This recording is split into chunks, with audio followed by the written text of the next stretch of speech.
I pledge allegiance to the flag of the United States of America and to the republic for which it stands, one nation, under God, indivisible, with liberty and justice for all.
I can't hear anything either. The audio is out. Try talking. Okay. It takes a couple seconds. Yeah, there's a lag that lasts a few seconds. Let's see if we're there now yet.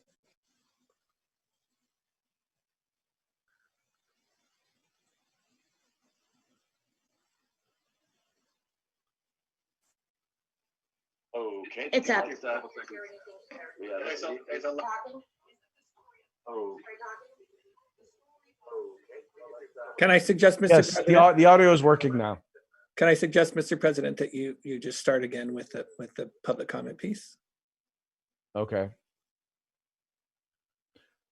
All right. Well, it doesn't look like there's any other comments, but yes, the audio is back up and running now. So yeah, Craig, can you redo that part just to give him another chance? Okay. Yes. So this is a portion of the meeting where we open it up. I'm sorry, I literally just heard you through my computer. Okay. So this is the part of the board meeting where we allow where the public is, comments on items that are not on the agenda. So what we'll encourage you to do is, if you have a comment on an item that's not on the agenda, do us a favor in the comment section in the chat. Go ahead and let us know you have a comment, and then go ahead and type out your comment so that we'll know that we know that you have a comment coming. So I'll go ahead and we'll just take a couple of minutes and allow you to, or anyone who has a comment, to let us know.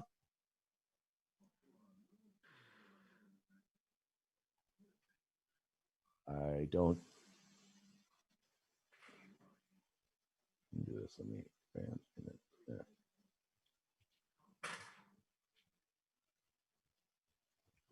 Okay, I don't see any comments, so we will move along.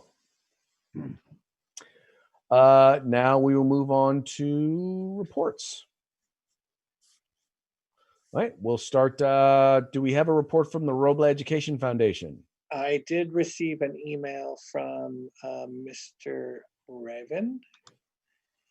He says that I should advise the board that he has nothing new to report at this time. And there was a donation drive, and I'll talk about that during my report. So we'll just hang on to that for a second. All right then. Okay, moving right along. Do we have a report from CSEA?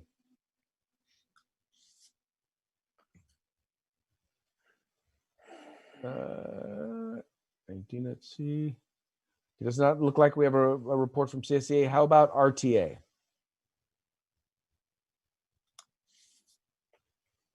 Okay, moving right along, we'll move on to superintendent's report. Thank you, and good evening, everyone. First of all, of course, Happy New Year. I know we all looked towards 2021 being a much brighter and happier year for all of us. So I absolutely wish that to all of you and to the entire Robla community. We are back to purple in our region. So we were under a stay-at-home order, and that was recently lifted by the governor. So that is great news for our region. That is reflective of the availability of ICU beds. And I guess that means we're doing better. And that I know is good for us as a community. For the Robla School District, that doesn't mean any immediate changes to how we function. We did put some things in place when we went into the stay-at-home order. We're going to just kind of leave things be for now, keep things a little bit locked up, and then we will see what our needs are and see if we need to kind of change any of our in our processes. The current situation does not change our ability to open up to in-person instruction as a school district. So that doesn't impact us in that way either. As a county, or I'm sorry, as a region in purple, we cannot open. Previously, in months prior, the county did have a provision if a county was in purple to allow for a school district to apply for a waiver to open elementary schools, but that provision is not currently functioning with the county. So it appears that we will need to wait until our region goes into red before we could consider reopening. Even though that is the case, we are still working to be ready to open. And we have now conducted safety audits at all of our schools. And I want to thank our CBO, Gerardo Castillo, for his leadership on that work, conducting those safety audits. And that was a team that went through each school and made sure that everything we said would be in place physically for reopening was in place. And it helps to identify some needs we have. And that way we're able to focus on correcting those. We did just recently complete, and I'd like to thank our maintenance department, Mr. Langley and his crew, all of the new MERV 13 air filters. So now those have all been replaced in all of the units in the district.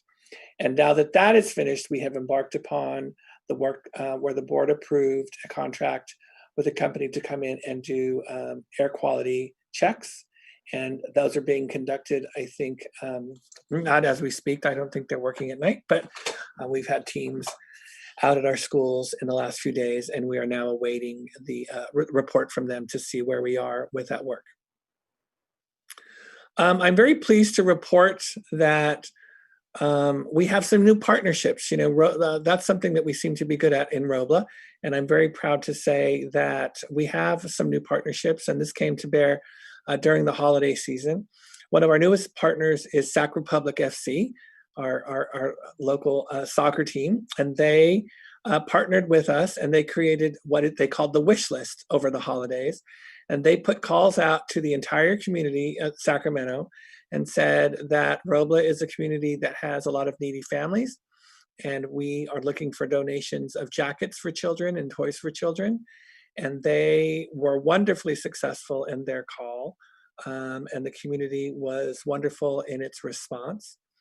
And we were able then to give to 100 families in the Robla School District a jacket for every child in the family and a toy for every child in the family. Another partner in this work has been the Optimist Club, and we're grateful to them. They provided food donations to these families, so every family also received a box of food. Very large box. I was involved in the delivery of these, and as well as milk and turkey for the holidays. These were then delivered through volunteers from the district. I'm proud to say my wife and I were able to be involved in this part of the activity. as well as many volunteers from Sac Republic. And we actually delivered these items to each home of these 100 families just prior to the holidays. Another important partner that has emerged in this work is Rayleigh's. And Rayleigh's very generously, this is just astronomical, donated a $25 Rayleigh's gift card for every Robla family. So every family in the Robla School District, there's about 1,500 of them, will receive a gift card for Rayleigh's to buy groceries. And that's amazing. These are actually being given out tomorrow, starting tomorrow, at our materials giveaway. We do those once a month at every school, and those will start tomorrow, and then we'll follow it up from there. And we will work until we're sure that we have put that gift card in every, given a gift card to every family. So that's very exciting. So I'm excited about these new partnerships, and I'm excited about, we're in conversations about what this could mean for the future, and we're grateful again for this support for the Robla families. I also wanted to mention tonight that we're kind of embarking on a new food and nutrition initiative in the Robla School District. I recently met with our Director of Food Services, Kathy Moen, as well as our Wellness Coordinator, Erica Lee, and our CBO, Gerardo Castillo. And we are having conversations about planning for the future of nutrition in the Robla community. Now, I don't want to take away from the hard work that is happening already in this department. We have had some amazing success feeding our families during the pandemic, and we are grateful for all of the work that Food Services has done. They've received the support, of course, from the Transportation Department as well. But this is planning for the future. This is planning for post-pandemic. What can we do in our Food Service Department to make sure that the meals we're serving our students are fresh and local and the best that they can be? So I'm excited to see what will come from this. This work is kind of just beginning, and I expect that we will have updates for the board regularly over the next few months. And that's my report. Okay, excellent. Okay, we'll move on to board member reports, and we'll start off with Trustee Boyd. The only thing I have to say is I got to visit Corey McGowan at Bell Avenue School just before Christmas, and it was nostalgic. It was nice to be able to go into school and really made me realize how much I missed the opening. And I'm really looking forward to when we get back and see all the faces back in those school halls. I also see the construction started over there at Bell Avenue too, and that's real encouraging and nice to see. But that's all I've got. Okay. Now move on to Trustee Cardona.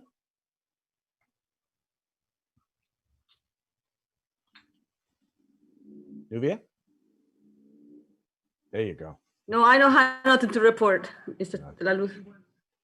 Nothing to report. Trustee Barnes. I'll be brief. I had Superintendent Reyes and I had a wonderful meeting with our two union leaders, and it was very productive, and I enjoyed it and look forward to them communicating with the board, with everyone else. And also, we've talked about the pandemic and everything, and I just heard recently that Sacramento area was updated, or California was updated, and anyone 65 and older will be able to get their vaccinations soon. So if you are thinking of that, just know that there has been a change, and that if you're in that group, you might be able to act upon that very soon. That's all I have. Okay. All righty. And Trustee Devine, anything to report? Nothing to report. Okay. All I will mention is that as you guys, as you know, last year the California School Boards Association every year participates in a legislative action day. Well, last year, obviously, with everything that was going on with COVID-19, obviously it was canceled. This year, I know that there are discussions around the idea of doing something on a virtual basis. I will keep you updated as to exactly what that looks like. But even with that, I will be forwarding, and we need to be paying attention to legislation that's going to impact education, and us as school board members and those who are watching as parents, once again, need to be engaged and involved to make sure that we're doing the best via policy that we're doing the best to provide the best opportunities for our children going forward, both through the pandemic and beyond. So it's vitally important that we pay attention to what's going on in the California legislature and get active when and where we can. So I just want to make sure that I will keep you guys updated on that. But anyway, I just want to make sure to note that. Okay, and with that, we're going to move on to section 4, which is presentations and information. And we're going to start with the facilities update. And we have Mr. Flores tonight. Good evening, folks. You hear me okay? Yes, sir. We can. Perfect. I'm going to share my screen. Good evening, folks. As is our practice every month, my job this evening is to provide an update to the facilities program that's been funded by Measure H and Measure K, and to provide the board with an update of our current projects and where we stand. You may have seen this before, and quite frankly, we're going to have to think of a new graph as we get into construction at all 3 sites. But we've continued construction of Robla Elementary. We've commenced construction over at Bell Avenue with some demolition of the old portables. And we're getting ready to come out of DSA and city reviews at Glenwood to be hopefully begin construction in the near future. At Robla Elementary, our weekly construction meetings continue. I'd like to thank Mr. Mark Langley and Gerardo Castillo for joining us on those. Their input has always been welcomed as we go through this process. Where we're at right now is we've almost finished framing the first floor, and sometime next week we'll start seeing folks on the second floor raising walls for the new 2-story classroom building. The parking lot and drop-off aisle has been poured with asphalt and so forth. We were able to get that in there, or most of it in there before the rains came. And as a reminder to the board and to the public, there is a construction progress camera on the site. And so if we, you can see that? You can see that, it's kind of a cool feature where you can kind of go back in time. So way back in, say, December 15th, you can see what the school site looked like at the time and kind of play around and see the progression of construction over time. So just a reminder that is available to the public, and the link is available for everybody. That's what it looks like outside today. Happy to say we got through the holiday season without any major incidents. There were a couple of folks that decided to crash a couple gates and so forth, but for the most part, we continue to work with our construction teams out there to monitor the overall safety of the site after hours. At Bell Avenue, we've commenced with demolition over on the next to the staff parking lot of the 6 portable classrooms, where our new 2-story classroom building will be going. Temporary lighting utilities have been installed, and we're actually going to do the sewer connection later this week. It's a new sewer connection, so we will not be affecting any of the utilities on the site currently.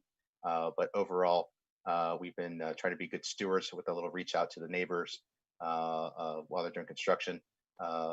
Oddly enough, there's a large business park that's being constructed down the road, 1690 Bell Avenue, and so I think the mobile home park that's sandwiched between the school and the new business park has been having to deal with a lot of noise. But overall, we haven't got any complaints thus far, but we've only been at it for a couple of weeks now overall. Over at Glenwood Elementary, as the board may recall, the Glenwood Project consists of the construction of a new kindergarten classroom wing, as well as a couple of STC classrooms, and the modernization and installation of 21st century classrooms into the existing classroom spaces and the library media center. That is a project that we are looking to commence probably sometime this year. We're working with the district, the site and site staff to coordinate potential interim housing solutions so that we could get started on that modernization project in conjunction with new construction over there as well. And so we're working with district staff and the site staff to kind of accommodate that. We are very fortunate in the sense that we do not have, from a construction standpoint, we do not have many folks on site, either at Robla, Bell, or at Glenwood. That's allowed us to accelerate some of our activities. But obviously, we continue to plan for the return of students, and everything that we've done thus far is planning on them coming back and how to accommodate that so that the construction sites remain safe for their return. Looking forward, you'll continue to see, like I said, at Robla, second story go up and come together. It looks like a skeleton of a building right now, but it'll look like probably a proper building, if you will, sometime in April or May, as all the different finishes start coming in. At Bell Avenue, you'll continue to see the site being cleared out as we look to expand the parking lot, as well as to put in the foundation for the new two-story classroom building. And at Glenwood, we will continue to work with the district in finding a suitable time to start that project. Once again, there are many factors that will affect that. One of which is whether or when students are planning to return to campuses, and to finalize that interim housing plan as a whole. So that's kind of what we're up to right now. We've been very busy. The good news is we haven't had any major problems at any of the sites, and we continue to see progress on a day-to-day and a week-to-week basis. So with that, I'm happy to answer any questions you may have about our current efforts throughout the district. Does anyone have any questions?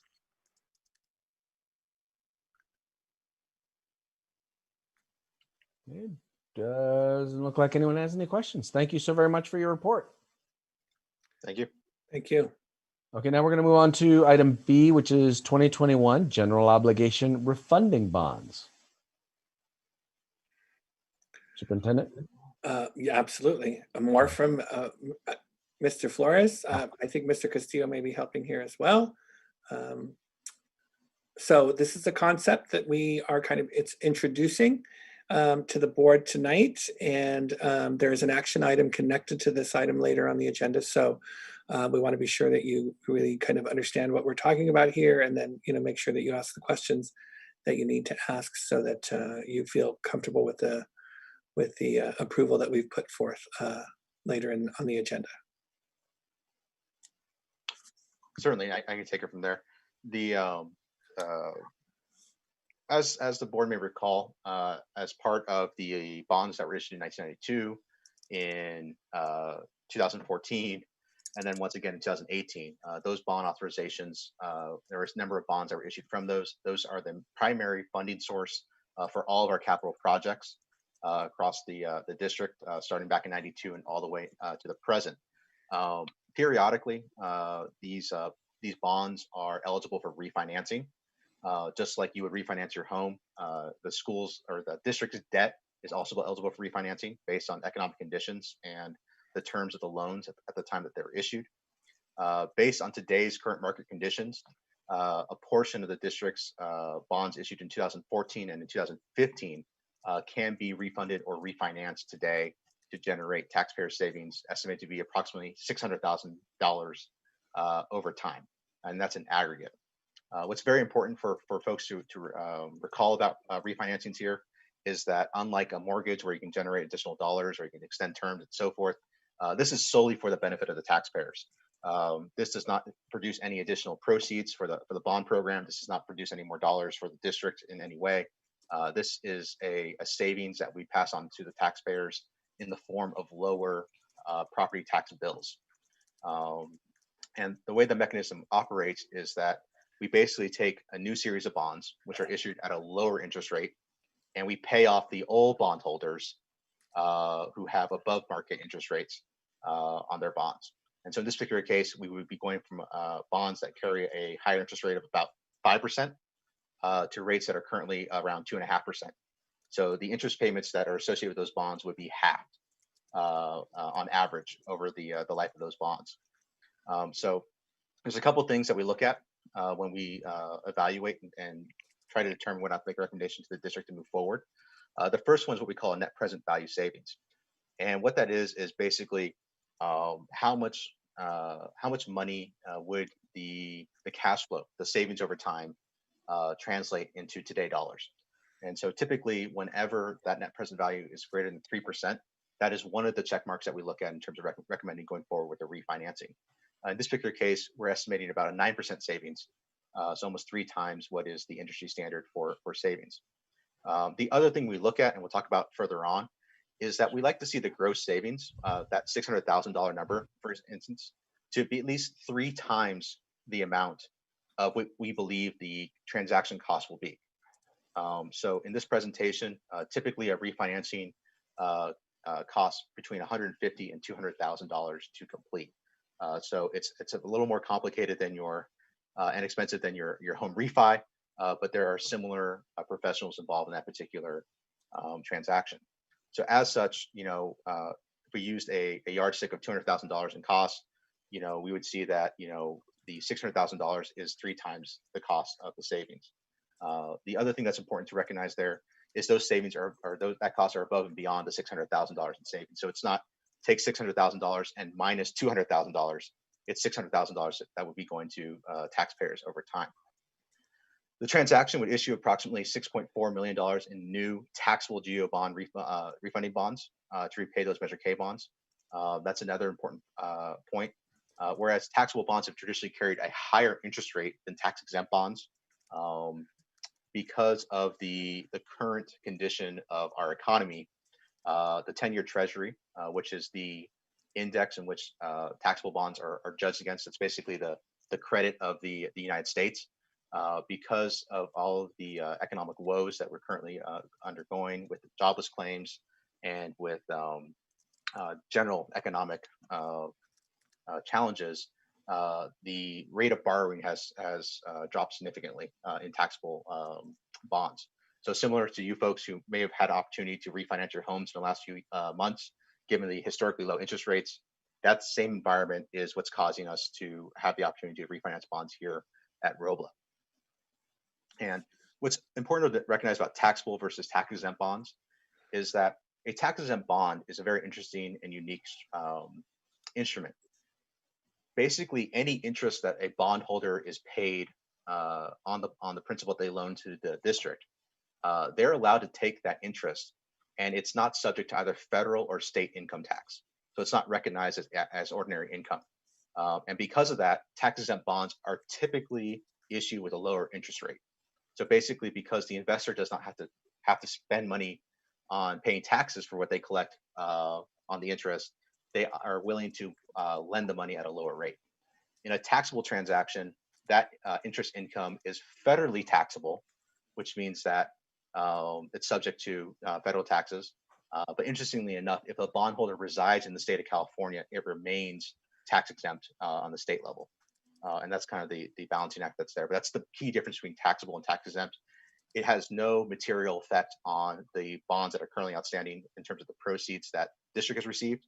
And it doesn't have any material effect on basically the types of projects that you can do.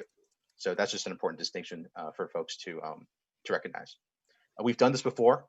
We've done 2 general obligation bond refunding transactions in the past. We generated about $700,000 in taxpayer savings over that time. So this is not something that we haven't done previously, or the district hasn't gone through.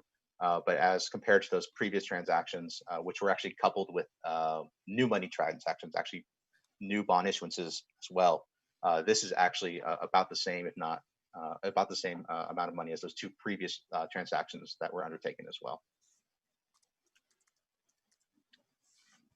This kind of illustrates kind of where we are. So for instance, on the bottom left, you're seeing today that when we issued bonds back in 2014, 2015, the average interest rate for transactions of a similar size and a similar rating, interest rates were between just below 3% and just above 3% during that period of time. And that's on average. As I mentioned previously, some bonds, what's different about GO bonds versus your home mortgage is it's not a single loan. It's actually a multitude of loans. It's about 25 to 30 individual loans with 25 to 30 different lengths and terms. So for instance, we have a 1-year bond, a 2-year bond, a 3-year bond, a 4-year bond, and so forth, all the way to 25 to 30-year bonds. And the interest rates differ based on the length of those individual loans. And in aggregate, they average about just below 3% or just above 3% when we did the 2015 and the 2014, 2015 transactions back in the day. As you can see on the right, that's the 30-year Treasury and the 10-year Treasury. Those are the interest rates that we're seeing today for taxable transactions. And so we are in a situation today where those interest rates on aggregate are less than what we had at the time we sold bonds, and that's what's creating those savings. Now, you may ask me, why not do this on a tax-exempt basis? So back in 2017, as part of the tax law changes that were passed by the outgoing administration, they eliminated the ability for school districts to do tax-exempt advance refundings. So while we believe that that option may be restored in the future with the incoming administration, at this time, the only way for us to complete this transaction would be through a taxable refunding and not through a tax-exempt refunding.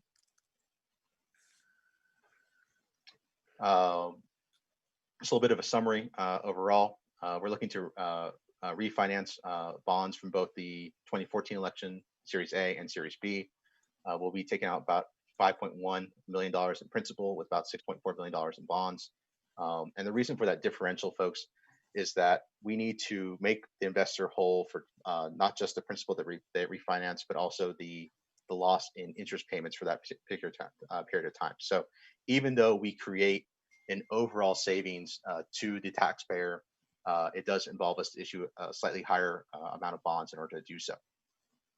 Tonight, the board will be considering the resolution to issue bonds, the preliminary official statement, the bond purchase agreement, and the escrow agreement.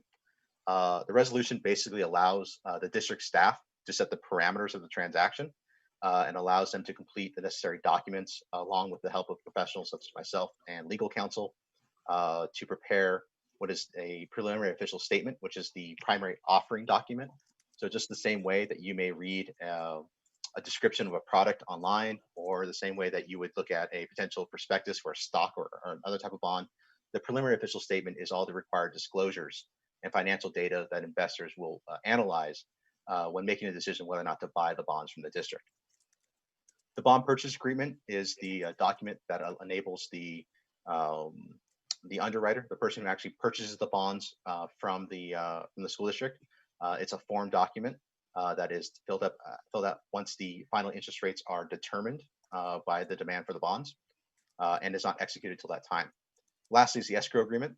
That's basically very similar to your home closing, where the money is held in escrow for a period of time and then released to the bondholders at prescribed dates overall. One thing that the board may recall is that these transactions are completed on a contingent basis, which means that unless the transaction is closed to the satisfaction of the district and the terms that are the parameters set out by the district, the team does not receive payment. So we are incentivized in many ways to get the deal done. But that said, I would also remind the board that as the district's financial advisor, CFW has a fiduciary duty to the district. And obviously we weigh that responsibility against or above everything else. So if we do not believe that we are able to meet the parameters set by the district and its staff, or if for some reason the transaction does not come to fruition, say there's some great economic calamity that occurs in the next 90 days and we're unable to do this, the cost to the district is near zero. The only cost that the district would be on the hook for would be the cost of a credit rating.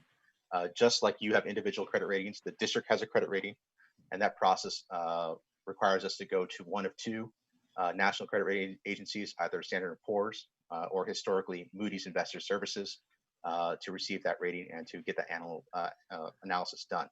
That's usually a fee of about $10,000. Typically, the rating agencies will give some leeway if the transaction does not get completed. Either they will credit it towards a future transaction, or they will take steps to mitigate the overall cost. The last point I would make is that the transaction itself is self-supporting in terms of its fees. The proceeds necessary to pay professional fees is generated from the refunding transaction itself. There is no money that comes from the district's general fund or from any of the developer fees or any other funds as well. So overall, it's a pretty clean transaction. The last thing I would say is that the first year that that Robla property tax holders or taxpayers would notice the decrease in the tax rate from this particular transaction would be in the fiscal year 21-22, and that's due to the calculation of property taxes occurring in August and September, with your tax bills going out in December, or actually in early October, due in December and in February. So just a reminder, everybody, pay your property taxes. But With that, I'm happy to answer any questions the board may have. Like I said, this is an action item also towards the end of the meeting. And so if there's any questions at that time as well, if you think of something between now and then, more than happy to answer those as well. Okay, does anyone have any questions? Yeah, okay, I have one question. That was a lot of information. Thank you, Emilio. I really appreciate that. I'm guessing that it's too soon to look at something like this for Measure H or something like that. So we've started looking at Measure H, and we issued those bonds approximately 18 months ago. And so if I go back over here, let's say somewhere in here, right? So let's see if I can annotate this. Draw. So we issued those bonds somewhere around here. It's feasible to do it. The issue we run into is that we know that as time goes on, that those bonds will become more economically feasible to refinance. So typically you would refinance bonds 5 to 7 years after their issuance. And right now we're just kind of outside that window. There are some economic factors that affect our ability to do that. However, at least on a taxable basis, if the new administration restores tax-exempt advance refundings, two things can occur. The overall rate of borrowing or for the refinancing could drop, and therefore create additional savings that would make sense. But when we did the analysis earlier this month, the savings from Measure H, which I remind folks, it was almost was it a $48 million bond issuance, or 46, I think it was. We were only generating maybe a couple $100,000 of savings. So it wasn't near that 3% threshold for net present value savings, and the cost associated with bundling that into this transaction it made the overall transaction less efficient. So we will have that opportunity in the future, and it's worth stating to the board as well that this is not a one-time opportunity for the Measure H, or sorry, the Measure K bonds. Obviously, if economic conditions remain the same, or if interest rates continue to fall, the savings could get better over time. Correspondingly, if interest rates rise, maybe sometime before we're able to do that as well. So the board has the option, district has the option, like I said, of setting those parameters. And if we're able to have those parameters and meet them, we would move forward with the transaction. But pursuant strictly to Measure H, at this time, there just weren't enough savings being generated, given the amount of time that's passed since our issuance. Okay. Any other questions, comments? So thank you so very much for this information. It's always great when we can save taxpayers, save our neighbors some money. Absolutely. And once again, if you have any questions at the time of the action item, I will remain on to answer those. Okay, sounds like a plan. Okay, moving right along, we'll now move on to New Hope 7th, 8th grade charter update. Good evening, board. It's always a pleasure to be with you all, and Happy New Year to you all. And again, we just wanted to give a brief update on our progress with the work that we're doing. And so I'm going to adjust my camera and I'm going to do a screen share. I have a couple of guests that I brought to be observers. They're candidates for positions at our school. And so I'll introduce them in just a moment. Okay. All right. So my presentation is loading slowly. There we go. And I'll begin here. All right.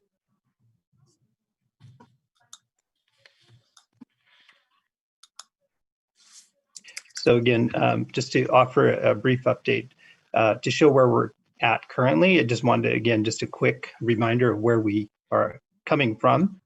We began this process really in April of 2019. It's been really a very thoughtful process. And at that time, we, after conversations and discussion with our superintendent and with our board, decided to move forward and went through the charter petition development process. We had input, valuable input from our parent community and as well as our cabinet members and as well as the board, and put that information together to create a charter petition, which is basically the plan and the agreements that we wanted to share with you all in the design and development of the charter school. So that charter petition was reviewed thoroughly and then approved in December 18th of 2019. So since that time, we've just really, I think the most enjoyable part of this whole process has really been just the collaboration and the relational trust that we've been developing with the board of trustees, with our superintendent, and just all the district staff. And we're excited to be moving into the next phase, as I'll talk about in a moment here, around engaging more now with our families and community members. The last time we were here was the October 29th board meeting, and this is just, 3 areas that we had left you all with, and just wanted your blessing, your informal approval of us being able to move forward, mostly on the facility side of things, because that's the biggest project that we're working on right now.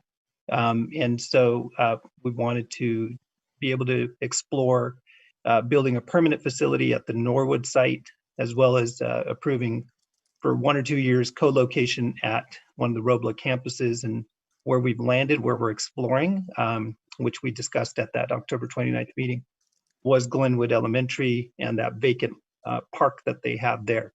So we've been working diligently on those 2 facility location aspects, and we've had a lot of conversations again with our superintendent, with our CBO, and we have architect, and you all met our architect at the last meeting, but just have continued to push forward. And again, I'm just so grateful for the partnership with the school district and the work, again, our superintendent and CBO and many others have really helped us to continue to move forward in this process. The other item was, of course, very important to us, is that we wanted to have one of our Robla trustees join our New Hope Charter School board. So those are the 3 big items, and I just wanted to just refresh you all on that, and also just introduce that to our new trustee, Trustee Devine. So this is where we've landed, where we've been exploring this for a while, and where we're working toward again is beginning in August of 2021, begin serving 7th grade scholars. And again, we want to serve the 6th grade students from Robla so that they continue to have the consistency, the care, the academic rigor, and pushing them onward in their education to be able to go to high school and college and career choices that they want. So our temporary location, again, would be at Glenwood Elementary for next year. And then our plan is to continue to work diligently on the permanent site at Norwood Avenue, again, in that vacant space, and become new neighbors with Norwood Junior High. So, and then I'll jump from that, and please feel free if you have questions while I'm speaking, or if you want to wait. I'll just briefly go over a couple of important pieces here that I mentioned last time as well. Just quick updates around staffing. The first, we're talking about the facility and where we're going to be and when we're going to open the school and so forth. But equally important is the who we have in our leadership. So I brought a couple of candidates for leadership positions, folks that I'd like to quickly introduce. One is Leticia Magana. Leticia is a candidate for our principal position. You can wave, Leticia, if you don't mind. There she is. And then we also have David Marks. David is a candidate for an instructional leadership position with our organization, with our school. And so I've worked with these 2 excellent educators for many years, and they are not only excellent in their academic work, but they're just the kind of people that any parent would entrust with their children. So that's the key for us, is that they have the work ethic, they have the character. And so they are observers, as I said, because we want them to really understand the entire Robla family and understand who we are in partnership with. And so they're here tonight because of that. So thank you both for being here, David and Leticia. What we're working on, and David and Leticia have volunteered their time, is just preparation in January and February for really getting ready for teacher hiring. And we're about ready to launch into our online interviews and demonstration lessons for teachers. I also want to acknowledge Nicole Sullivan, our Chief of Personnel. She and I have met multiple times, and just again, our goal is to share and build upon the best practices of Robla School District. And so the work that she and I have been doing has really helped us to understand what Robla School District does in the staffing and how they've built the culture. And a lot of the practices are similar to what we've done in the past in our charter schools. But again, it's about the relationship building and the trust that we're building to, again, ensure that when students move from 6th grade into 7th grade and 8th grade, they have consistency in the quality of the teachers and staff that they're going to be educated by and working with. And then student enrollment. We are, in January and February, our goal is to launch our enrollment meetings with families for the upcoming school year. Of course, we want to get everything settled with our facility first and make sure that parents are we're very clear with them where we're going to be located in our temporary location as well as the permanent. So we're working closely with our superintendent and our CBO. In fact, we're meeting again tomorrow and looking forward to that. And so again, we've worked very closely with our executive assistant, Shari, and with our superintendent around, again, developing a timeline, developing processes. And then this week, we've had just an introductory meeting with our school secretaries and as well as our cabinet yesterday to really just reintroduce them to this middle school and when we're going to be moving forward with enrollment meetings so that our district team and our school sites are totally aware of what's happening and so that they will have the information they need when the time comes for us to roll out our enrollment with families. And so that's, again, a very exciting point that we've reached, that we're actually going to be able to come back to interacting with families and students. And then I just wanted to open it up and allow time for you all to be able to just ask questions or any discussion that you might have. Does anyone have any questions? Yeah, I was elected as a representative on the board there. Any information on when you're going to meet? Trustee Boyd, we are honored to have you on our board, and just we're thrilled that you'll be collaborating with us. Our next meeting is actually coming up it's actually scheduled for the 18th, which is this coming Monday. But again, that was just something that I developed a calendar, but I would like to connect with you to make sure that the dates that we've scheduled out actually work for your calendar as well. Okay. So if you're okay with that, and if the superintendent's okay if I reach out to connect with you, I would love to do that to solidify those dates. I'm fine with that too. Okay, thank you so much. Any other questions? Comments? With that, thank you so very much for your report. Yeah, thank you. Thank you.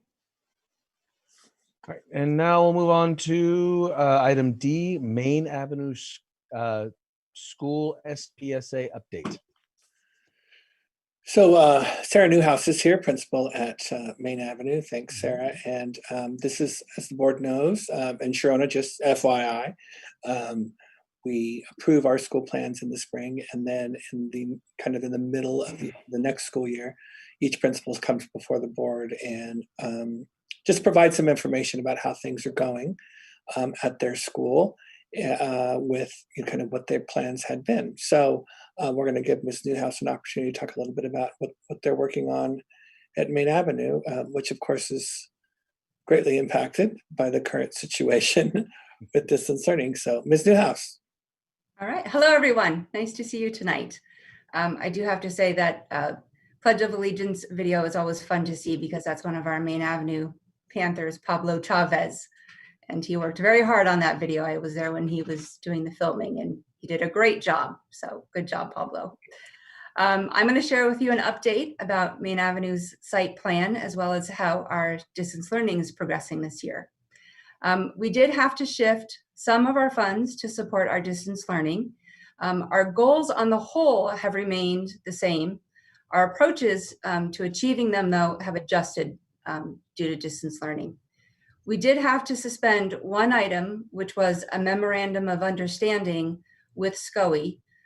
We've engaged in this Memorandum of Understanding for the past 2 years. The first time we started it was in 2018-19, and we had our teachers in grades 3 through 6 focus on some interim block assessments in writing. And then last year we had teachers in grades 4 through 6 do IABs in writing. And then we also added teachers in grades K through 3 focus on foundational skills. And this actually mirrored some work that the district was doing district-wide with professional development.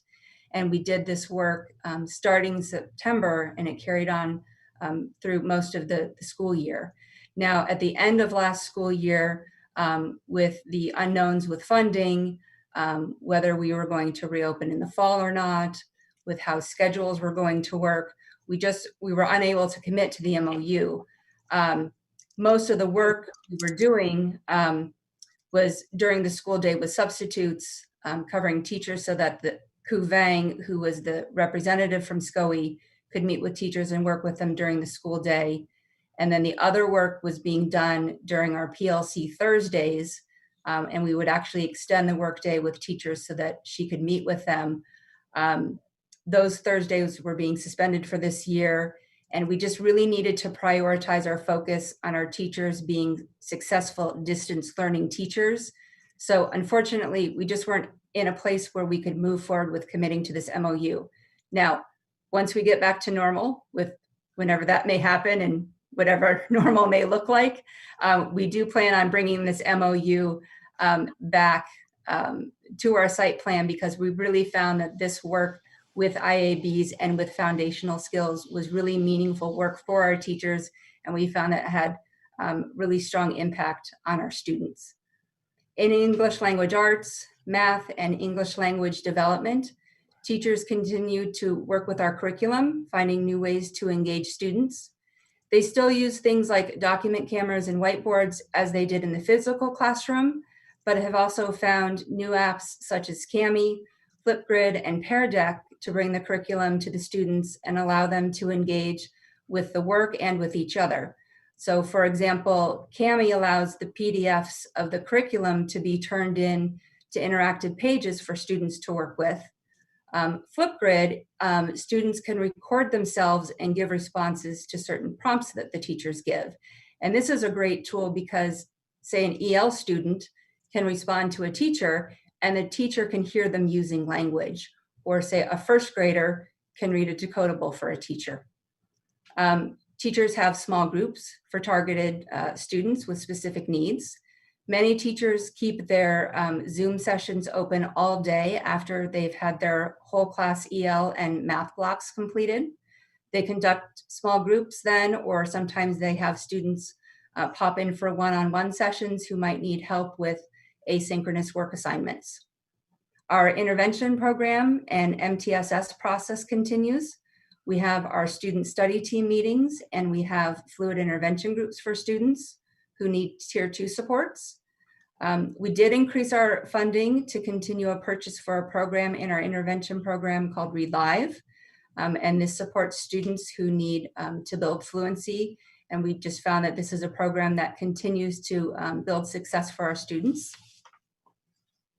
We did place some more money in our library program. to increase our diversity of authors and genres so that the books we have are representative of our student community, so that when our students do return to school, they have access to those.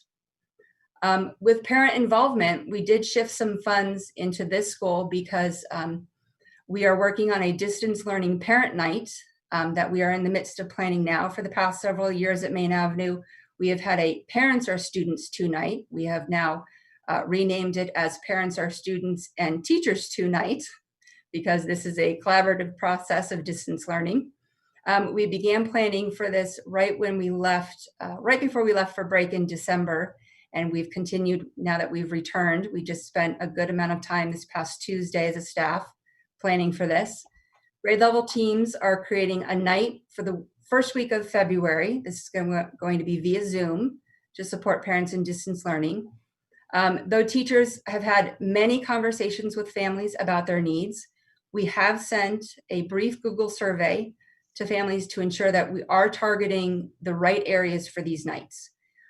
We've planned this over multiple evenings so that parents can attend more than one session if they have multiple children. Teachers also reach out through communication apps such as Dojo, and many of our teachers at Maine have their Google sites up and running. We also found that having parent-teacher conferences via Zoom for our first trimester report cards was a nice option for parents. They didn't have to leave work to travel to school. They only had to step away from their workspace. And Zoom allowed that face-to-face conversation, and they could screen share the report card, which a traditional phone call doesn't allow for if the parent wasn't able to have a conference in person. For our school climate and student engagement goal, we did shift some funds here to purchase Zones of Regulation curriculum books for every certificated staff member. This is a curriculum that supports social emotional learning, self-regulation, and emotional control.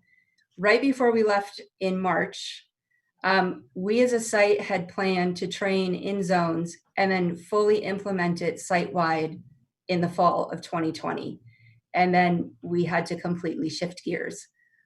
Luckily, Sandy Graham, who's our Director of Special Services, was able to set up a district-wide training this past November in Zones of Regulation. And we had most of our Maine Avenue teachers and even some of our classified staff attend that training. And then the district was able to purchase a book, one per grade level, and we were able to supplement that with one per teacher. So every teacher at Maine Avenue has a Zones of Regulation curriculum book. We feel that Zones is the next layer to supporting our work with PBIS and is really a much needed support for our students. So we're picking this back up again as a site. Our PBIS Tier 1 and Tier 2 teams continue to meet on a regular basis and have come up with some great ways to continue to keep the culture of Maine Avenue going through distance learning. We continue to weekly recognize about 5 or 6 classrooms that have the highest attendance. We honor them on social media, and then I visit them in their Zoom sessions and read them a story, maybe do a scavenger hunt, maybe do a go noodle dance. So sometimes it's interesting to walk by my office when I'm standing there dancing in front of a computer with 24 kindergartners, but you do what you do to keep things going and make it fun for kids.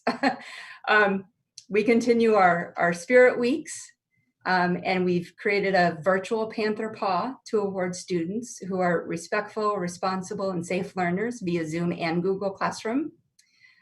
We have recorded daily video announcements that teachers play each morning to share birthdays, special announcements, and give important learning reminders, because we did live daily announcements when we are on site, and we felt this was important to keep going even when they're doing distance learning. So we've really worked to maintain that sense of community we had when we were together physically. It's a challenge to try to do it virtually, but we're continuing to find new ways to do that because we feel it's important for staff and students to just have that sense of belonging. So hopefully this gives you a sense of what's been happening at Maine Avenue with distance learning, and I'm happy to answer any questions that you might have for us. Okay, are there any questions? I don't have any questions. It really sounds like you're doing as much as you can through virtual learning, Sarah, and I really appreciate it. And it sounds like you're really engaging as much as you can get everybody engaged in. Thank you.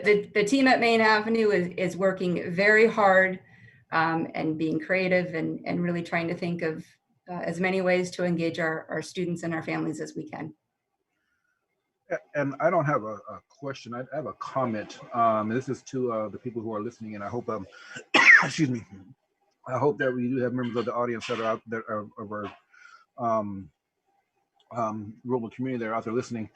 I started my interest in public service right on one of these site councils, and that led to me and my interest being on the board.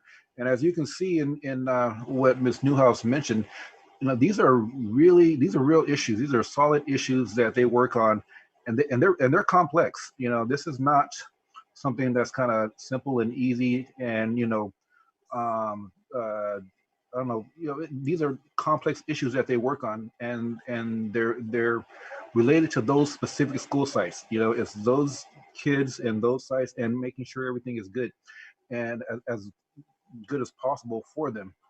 And so this is serious work. And so if there are people out there who have that mentality where they want to chip in and do stuff, this is how you do it. You can join these site councils, and they're really valuable. I mean, and we need parents on those. And so I just want to thank you, Ms. Newhouse, for doing this. And anyone out there who's interested, you know, you can join this and you can work with Ms. Newhouse and the others and really make a positive contribution. And so thank you very much for such a detailed report. I remember when I was on site council where it was and how it has evolved to what we have now. And there has been some significant evolution and changes. So, thank you. Thank you, Ken. Any other questions or comments? Okay. Thank you very much for your report. Thanks, Ms. Newhouse. Thank you, everyone. You have a good evening. All right. Okay, move on to item E, the Williams UCP quarterly report. Superintendent Reyes. Thank you. I am pleased to announce that we have no complaints filed during the previous quarter. That's always an easy one, hopefully. Okay, moving on to item F, annual review of policy 5116.1, Interdistrict Open Enrollment. This is simply an annual requirement that the board re-examine this policy and make sure that it is indeed up to date. We are not making at this point any changes to the policy, but it is required that we review it with the board every year. So we're happy to answer any questions that you may have around this policy. But as I said, we're not making any particular changes at this time. No questions on the actual policy, but about how many people do we get? How many students do we get through this per year? In and out? Mm-hmm. Shari, do you know those numbers off the top of your head? And I'm not looking for an exact number. It's just, is it like, 5? Is it 500? Are you asking about how many, this open enrollment is only from school to school, Ken. This is not interdistricts. Okay. So it's just for students who are moving within Robla. Yes. Okay. I'm sorry. Thank you very much for that clarification. No worries. Do we get a lot of those requests? We don't get too many. It's generally because they have siblings that we may have moved to a school because we didn't have space when their sibling enrolled, or because of the DLI program, there's a sibling there and they want the child, their to go to that school. Okay, thank you. Any other questions or comments? All right, we'll move forward. Forward to the approval of the consent agenda. I'll entertain a motion to approve. So moved. Second. It's been moved and seconded. All those in favor, please say aye. Aye. Aye. Opposed? Abstentions? Motion carries unanimously. Moving on to action items. Approved 2020 School Accountability Report Cards. So moved. Second. It's been moved and seconded. You want to share anything on these, Ruben?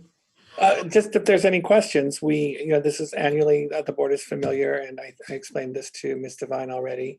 These must be updated annually, and this is a detailed task. I guess I should take this opportunity to thank Shari for her work in making sure that these are updated. She has to send the information out to principals. She has to send information out to directors and to me, and have us make sure that we review them and that the information is up to date. And then they are sent in, and then we can publish them once the board has approved them. So, they're on the school site, the school's websites, as well as the district website, and they can be a good source of information for our families. Okay. Any questions or comments? Hearing no further deliberations, we'll move forward to a vote. All those in favor, please say aye. Aye. Aye. Opposed? Abstentions? Motion carries unanimously. Action item B, adopt resolution of the Board of Trustees of the Robla School District authorizing the issuance and sale of its 2021 general obligation refunding bonds in an aggregate principal amount not to exceed $7,500,000 and approving certain other matters relating to said bonds. So moved. Second. It's been moved and seconded. Any discussion or any questions? This was an item that we discussed earlier during reports or presentations. Any questions, comments? President, Go ahead, Shar. You're going to say that we need a roll call vote, correct? yes. Okay, so we need a roll call vote. All right. Any further deliberations, discussion? Hearing no, move forward to a vote. Trustee Cardona? Yeah. Trustee Cardona, aye. Aye, sorry. Aye. Trustee Boyd? Aye. Trustee Boyd, aye. Trustee Barnes? Aye. Trustee Barnes, aye. Trustee Devine? Aye. Trustee Devine, aye. And Trustee Deleuze? Aye. Motion carries unanimously. And now we'll move on to board member requests for future agenda items or reports. Let's start with Trustee Devine. Any suggestions or is there any this is basically what we do is where we talk about any reports or agenda items, that things you'd like to see on the agenda. I was wondering if we could get a report from special services to see how they're going with supplying IEP and 504 plans for their students, and if they need any additional things or if they're doing good, if that's possible. Okay. Trustee Barnes. I have no requests. Although since this is one of the last items on the way out, I just want to say I noticed on our YouTube channel there are people who we see pictures, but the audience doesn't actually know who they are. So I just want to acknowledge on YouTube Gerardo and Shari for the general public. These are the people that really help keep us going and make sure our meetings run smoothly. So you hear from them every now and then. They really keep us going. So thank you very much for that. Thank you for that, Ken. All right, Trustee Cardona. Not, Okay, Trustee nothing Boyd. here. I don't have any requests, but I'd just like to comment that my dad would have been 115 years old today. And even though he's not here, I can still say happy birthday, Dad. Happy birthday to your dad. Happy birthday. Okay, and I have no requests. All right, so with that, this meeting is adjourned. Thank you so very much for everybody who tuned in or who are watching this afterwards. We very much appreciate your participation in the process of educating our kids here in Robla. Thank you, everybody. It's nice to see a little civility in government. Good night, everyone. Everybody. Thank you. Probably Good mention- night. You We all should take probably care. mention to Sharona that they aren't all this fast, Sharona. Just. But we Oh, I'm sad for some of your.